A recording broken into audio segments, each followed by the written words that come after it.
you get off of him as this conversation unfolded? Well, he was a man who did have a message he wanted to get out, and it was a bit of a rambling. We called it a manifesto at one point. He called it a statement to the public. We won't get into that right now because it was very hard to comprehend.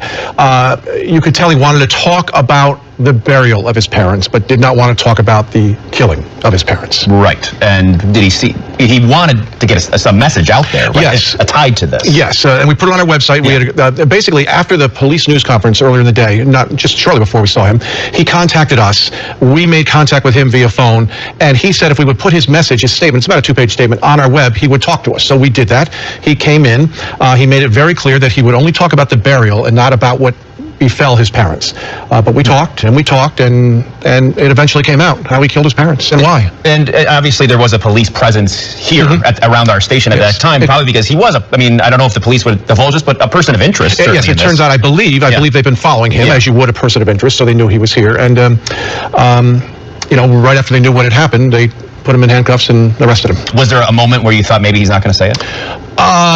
I don't think so. I think he needed to say it. I think, eventually he wanted people to know that in his mind at least, and it could very well be the way it happened, that he was doing his parents a service, that his parents were elderly and were failing, and he felt he was helping them. It seems odd to me that both parents would reach the same level at the same time, and that's for other people to determine. Sure. But he truly believes that this was in essence a mercy killing, that his parents needed to have their lives ended. So, and all this coming together, I guess. You've had an illustrious career, Greg. Have you experienced an interaction like this before?